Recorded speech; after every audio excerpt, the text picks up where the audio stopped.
Ah! Hey guys, what's going on? Too Lazy for Life here, back at you again with another episode of Fate Zero. So we're up to episode 11 now. Just one more episode after this to go until I finish season 1. Or the first half anyways, since the whole thing has been released already, so not really needing to count seasons, I guess. Last episode, we got to follow Rin on a little side story, a little side quest, Rin's Adventure. And yeah, we just got to follow her on essentially a mystery hunt for all of the missing children in her school around the time the Holy Grail War started. And we all know who, we probably, before we even saw his face on the screen, we probably all knew who the person responsible for this was. Yeah, we probably knew who the culprit was for this way in advance. Our man Ryunosuke. And yeah, Rin had to go track those children down and bumped into Ryunosuke, collecting more kids, and was just, you know, piling them up in a dark underground sort of bar, nightclub. And yeah, Rin managed to defeat Ryunosuke, if that's what you want to call a defeat, break that magic bracelet that Ryunosuke was using to mind control all of those kids, and yeah, set all of those kids free and save the day. That was pretty much the general overview of the general summary of what happened last episode. Nothing else to it than that. Just a nice little side story just to, you know, ease off the pain and suffering of the main story that we're following. Alright, so we're going to move on now to the next episode. The next episode is called Grail Dialogue. Don't know what that's going to be about, but probably sounds like a lot of info dumping if you're asking me. So, without further ado, guys, let's go. Yeah, your castle's all messed up. Such a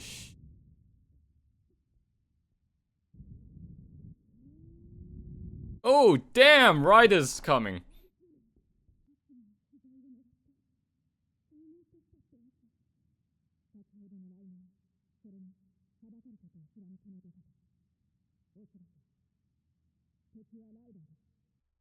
They waited for Kuritsugu to leave, and then they're going to ambush them. I don't think so.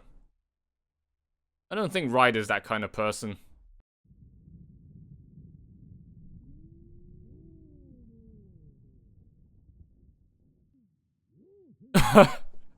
What the heck? He just turns up with his t-shirt on.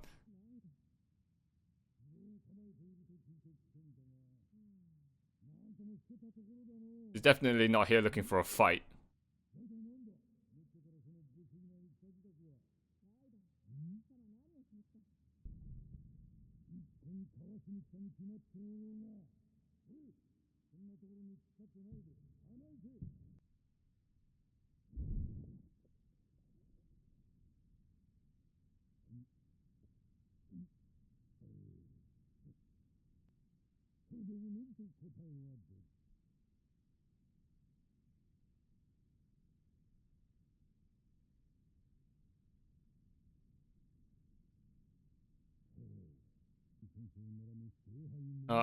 There's the title drop.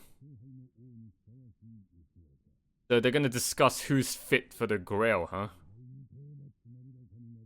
Matter will clarify itself as we drink. Of course you'd show up as well. Of course you would show up. The Banquet of Kings.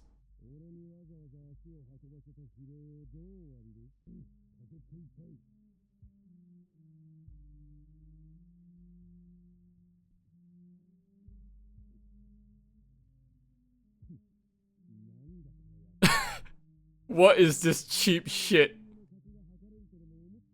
How dare you give me such crap?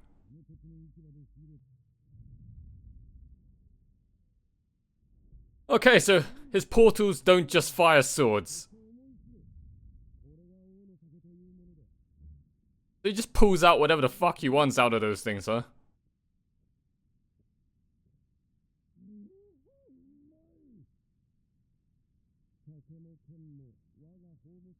Wow.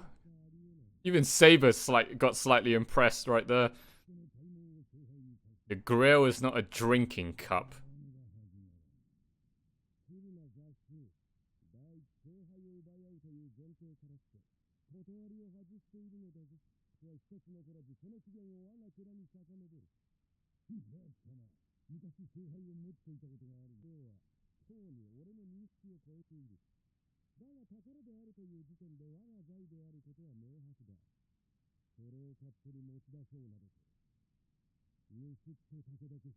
So Gilgamesh is saying that everything in the world belongs to him, since the origins of everything came from his treasury.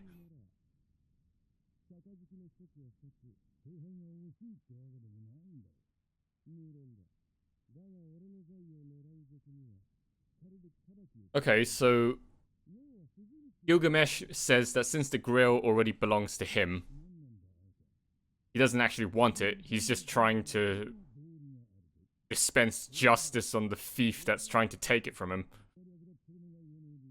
I simply take what I want.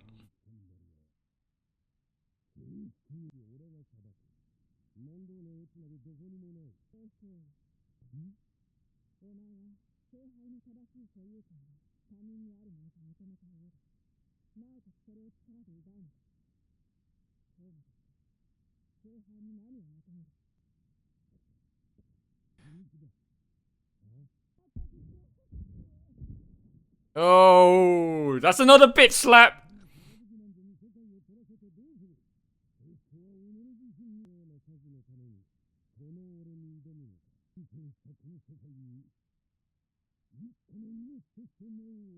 What? That's his wish?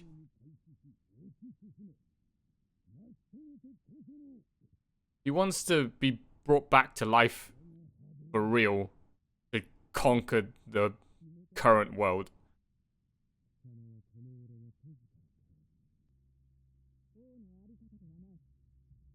That's not how a king should be.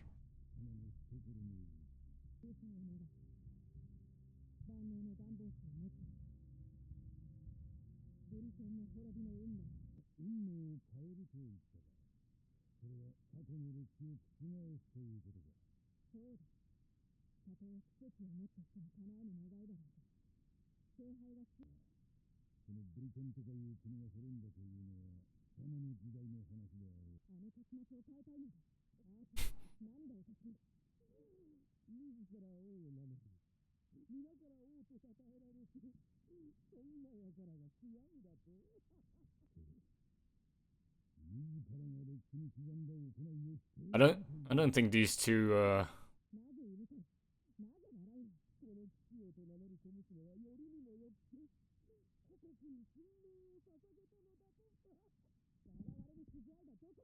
should make any sacrifices.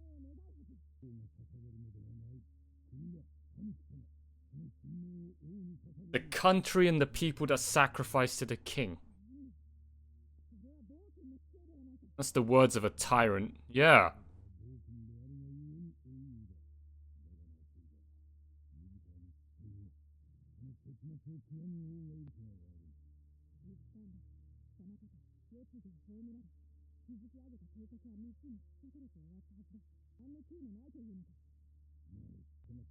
If the end was brought about by my decisions, then I will accept its fate, but never regret.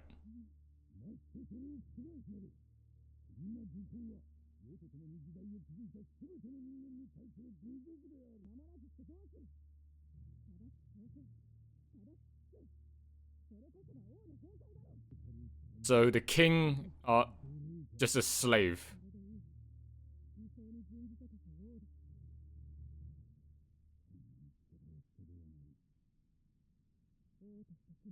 Man, everyone's spitting truths left and right.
Gilgamesh was getting turned on there. Oh, shit!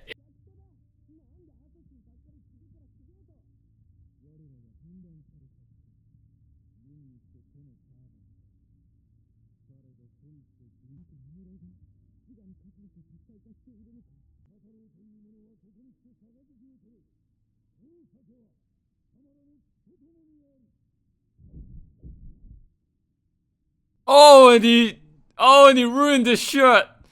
Oh, you guys are fucked now.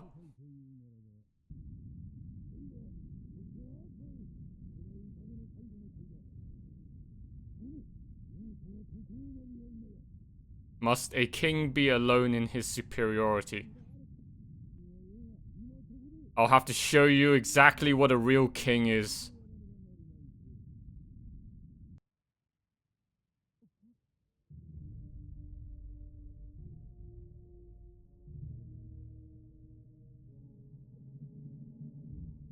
The fuck? A reality marble?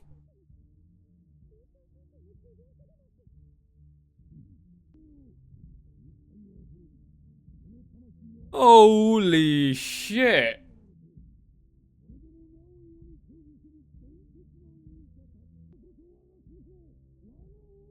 My ultimate noble phantasm.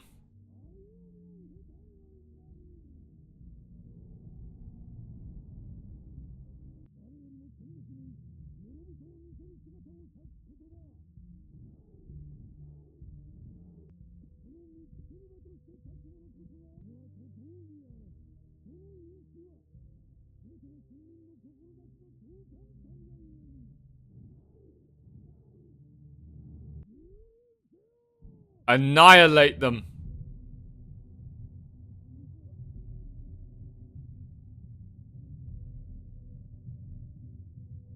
Oh my god.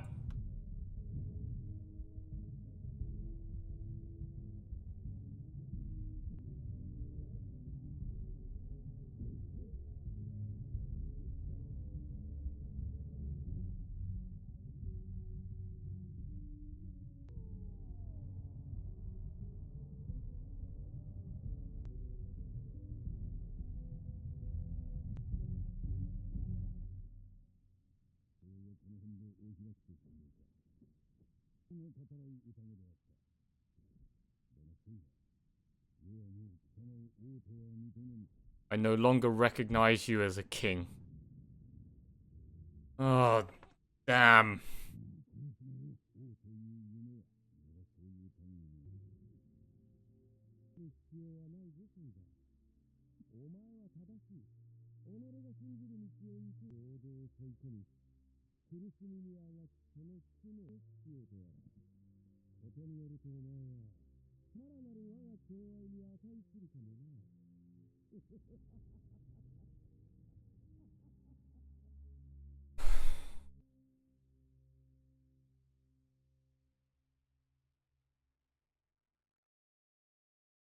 Oh. Oh, jeez. That episode. We have a lot to talk about. That episode. So buckle up, guys. This is going to be a pretty long review, pretty long after show discussion. I think on like 2, if not 3 occasions, my eyes were starting to water. Like I was so close. I was so close on several occasions to tearing up watching that episode. The words that they were all throwing at each other, the words that Gilgamesh and Saber and Ryder were throwing at each other during that banquet, the banquet of kings. Man, those words cut deep. Those words, everything that they said to one another, they were all true. Nothing they said was bullshit. Everything that every one of them said was all true. Never have any more real words been spoken during that drinking session. So yeah, this episode, guys, episode 11, Grail Dialogue. I might as well just call it the Banquet of Kings. So this episode was pretty much for the entirety just we got to watch 3 kings, okay? The meeting of 3 kings, Saber, King Arthur, Gilgamesh, and Iskandar, who I still don't know who that is yet. Saber, Archer, and Ryder sat down on the rooftops of the Einspurn Castle in the courtyard, in the garden, and had a little discussion, had a little chit-chat while they drank. We just basically sat back and watched these 3 have, you know, exchange thoughts. During those talks, we got to learn about the wishes that all 3 kings, all 3 servants were after in this Grail War. We got to learn about what it means. The main thing that I took away from this episode, from their talk, was the concept of what it meant to be king. That was the main thing, to be honest, that was taken away from this episode, from that talk. What does it mean to be a king? First of all, we talk about their wishes, right? Ryder, to the shock and disbelief of the other 2 servants, Ryder, he wants true incarnation. He wants to come back to life, because right now he's still essentially just a spirit. He doesn't actually have a full physical body, in a sense. I guess the physical body that he has right now, that he's able to touch stuff in the current real world, is because of just magic. I guess his spirit is just physically materialized in this world because of magic, but he truly, you know, he's not an actual living human being, you know, like his master Waver. So Ryder wants true incarnation. He wants to come back to life so that he can then conquer the real world, conquer the current world, and continue, you know, his path of conquest that he left off on when he died. So that's Ryder. Gilgamesh doesn't want any he doesn't have a wish, because Gilgamesh, according to him, his treasury. Gilgamesh, if you guys didn't know, was one of the earliest kings, okay, in recorded history. Some say he was even the first king in recorded human history. Based on just recorded human history, Gilgamesh was arguably the number 1 king, the first king to have ever walked among, mankind. His treasury, he says, apparently held every single treasure, the origin of every single thing that exists in the current day traces back to his treasury. He owned the original, I wouldn't say blueprint. He owned the original item that every other inspiration, every other item that came after it, that all the other iterations of stuff that came after it would have, derived their origins from. Gilgamesh essentially is saying he is the origin of all things to have existed from mankind. In that case, that holy grail that everyone's after ultimately belongs to him, originally belonged to him. No matter what version of that grail is right now, the original holy grail existed in his treasury, and therefore at the end of the day belongs to him. So he doesn't need to seek this grail. He doesn't need to wish upon this grail, because ultimately he's saying that this holy grail war that all 7 of these servants and masters have joined and are fighting over, they're fighting over a cup that ultimately belongs to Gilgamesh, and you guys are fighting over my possession that I didn't give you permission to fight over, and I didn't give you permission to touch, or I didn't give you permission to claim ownership of. So you guys, since you didn't ask for permission, you guys are essentially stealing from me. You're all thieves, okay? And I'm here to dispense justice, and I'm here to punish the person who dares, okay, steal from me. How dare you steal from the King of Kings, Gilgamesh? That's basically what Gilgamesh was saying when it came to his wish. Saber, her wish, as we've heard before, her wish is to simply use the Grail's miracle powers to undo her reign as king, undo the tragedies that befell upon Britain towards the end of her reign. To the disgust of Gilgamesh and Ryder, they don't approve. They don't approve of what Saber wished for. They think it's absolute horseshit. They think it's absolute crap. So those are the three wishes from those three. So the Banquet of Kings, right? So in the Banquet of Kings, we were seeing just what, you know, each different king's take upon what it meant to be king was. Like, really, we were watching exchange of ideologies. That's the main thing I want to. That's the main, you know, topic title that I want to drop on you guys. It's all about clash of ideologies right here. This episode was just a major ideology smash fest. And, well, you can clearly see that their ideologies did not like one another whatsoever. They were almost essentially just polar opposites, which was the reason why Ryder ended up falling out with Saber.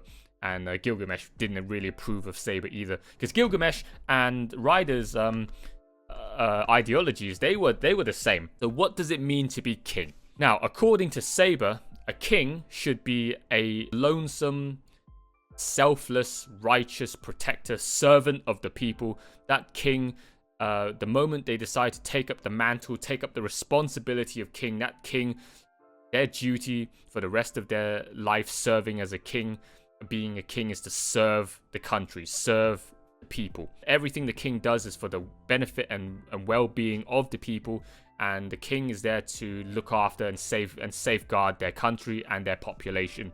To Saber, that's what it meant to be king, which was the reason why Saber said that Saber wants to wish upon the Grail to undo her reign, because to her, in her opinion, she failed as a king. If that's what she believes is to be a king, is to serve the country, serve your people, and ensure the protection and prosperity of those whom you rule over, then she thinks that she failed. Because in the end, Britain was kind of in ruins, and a lot of people died, and essentially, you know, that's therefore, you know, not meeting the criteria of king to Saber. Whereas Ryder and Gilgamesh, both of them during their reigns, they serve the people? Fuck no. To them, they are what Saber calls tyrants. Okay, to them, what they believe to be a king is the king needs to be bigger and better than everyone else. The king needs to do everything to a much grander extent to that of a lowly human being of the populace over which they rule. The king is to be the most grand, most standout, most vibrant, most shining beacon of everything that's just over the top. That's what it means to be king, because then the people can look up to that person and envy that person and worship that person almost like a god. They're just so over the top. They just represent the pinnacle of human lifestyle and of just, you know, the absolute top dog. They have to exert that omnipotent presence everywhere they go. That's what it means to be king. And the people under which the king rules, those people, they are the ones to serve the king. It's the exact reverse. It's the exact opposite, okay, to what Saber was saying. Whereas Saber selflessly serves her country, the country, in this case, serves Ryder and Gilgamesh, okay?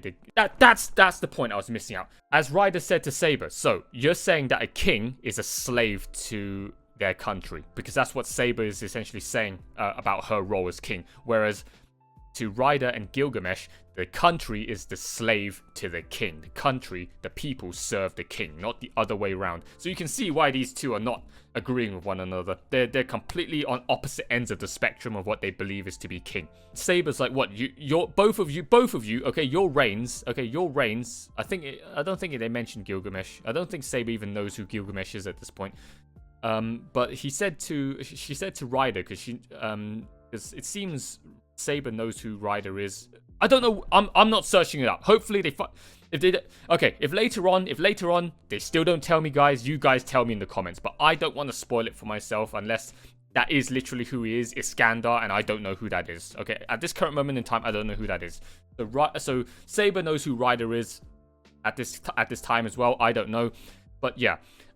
Saber knows Ryder's history apparently, and it seems like the end of his reign also turned out to be destruction. Okay, the heirs of his family were killed, and his empire was broken up.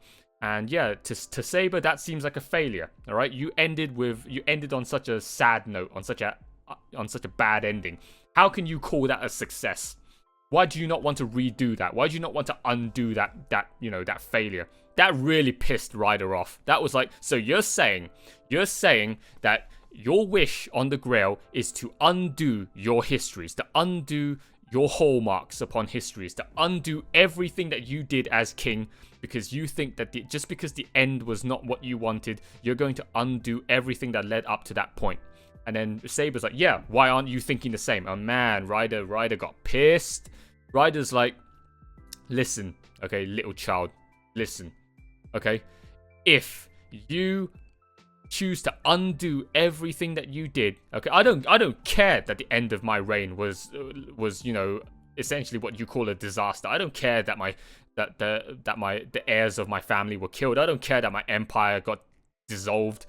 I don't care about all of that. All I care about was the fact that I lived the way I wanted to. I followed through with my dreams, my plans. I lived the way that I wanted to live, and I followed through with it to the end, and never turned my back, okay, upon, what I believed in. I followed through with what I believed in to the very end, and if following through with what I believed in to the very end led to my destruction, so be it. I stay true to myself, and that's all that really matters. So, if you undo, at the very end, if you decide to, I basically had no regrets. Ryder, and it seems like Gilgamesh as well. Gilgamesh didn't say anything, didn't object to what Ryder said. So, Gilgamesh and Ryder, they're both tyrants, and I guess they both lived the exact same lifestyle. They lived extravagantly, the people served them, and they did whatever they wanted, and they just lived out a fulfilling, truthful, true to themselves lifestyle right up to the very end, and they had no regrets about what they did with their life. Ryder's like, if you dare have any regrets, okay, about what you did in your life, and you want to undo it, that is mocking. That is a disgrace. You're disrespecting, you're mocking everyone and everything that was lost, that was sacrificed along the way for you to achieve for you to end up where you were, for you to achieve what you wanted to achieve. Okay, which is true. It's the same thing in real life. It's a lesson for you guys in real life, a very valuable lesson, which is just live life with no regrets. The worst thing you can have in life are regrets. Just live life to the fullest, do everything that you want to do, stay true to yourself, and in the end, no matter what the outcome is, whether it's good or bad, whether it's something you wanted or whether it's something that you didn't want, hey, as long as you can say to yourself at the end of the day, this was the path I chose to take. I chose to take it. I chose to go with it head on, and I never looked back, and I never had any regrets. I'm satisfied. That's the way somebody should live. To ever doubt yourself and to ask yourself whether what you did was a mistake and whether the stuff that you did wasn't right and you regret it and you wish you took it back, meant that everything along the way, all of that time you spent, all of that effort you spent, all of the people and the items, the things involved, everything that was involved along the way that had to suffer with you, that was lost along the way with you, they basically were all lost in vain. When you want to take it all back, when you want to undo it all, it means that all of that stuff was for nothing. And that is no way somebody should live. Like Ryder said, the way that you live, the ideals that you stick to, the ideals that you believe in, that you follow, your perspective of what a king is nothing but a curse. It's a stupid dream, and you need to wake up very soon, little girl. But what Saber said, it's not wrong. It's that is just another take on what it means to be king. That is one ideology. This talk between the three is just a clash of ideologies. So yeah. So that was basically the talk between those three, and yeah, it was a very, very moving talk. Okay, I almost teared up when I was listening to all of that. It was just really, really deep, really heavy dialogue to take in. You could see the look on Saber's face when Ryder was smack talking her with his view, his take on what it meant to be king, and sort of the faults in the way Saber was thinking. Everything that Ryder was saying to Saber, and Saber was just having like a Vietnam flashback PTSD to the end of her reign. She was completely lost for words about whether what she did was right or wrong. She was feeling very conflicted at the time. And man, Gilgamesh is a bit of a masochist, bit of a sadist. He was looking at Saber's anguished face, and man, he was getting turned on. Gilgamesh was wanting a piece of Saber's ass when he was looking at her like that. It's like, come on, Gilgamesh. This is not the time and place for something like that. And then finally, at the very end, Assassin turns up with all the assassins. I think they were trying to either take out Ryder by a long shot or just reveal Ryder's true power. And man, Ryder's true power summoned an army. He not only just projected some kind of reality, his own imagination into reality around him, but in that imagination space, he summoned an entire army, which apparently were all servants. What? Ionian Hitari or something like that? An entire army. During that fight, Ryder laid down one final piece of advice for Saber. Just one last real talk, one last thought for Saber. He said to Saber, "So, Saber, let me ask you something. Should the path of a king be that of a loner? Should the king walk alone?" And Saber's like, "Yes. To be a king, you must be alone." Ryder was like, "No, that's not the answer I was looking for. I'm going to show you, little girl, what it means to be a true king." And then when that whole army was behind Ryder was like, "No. So, Saber, listen, let me show you.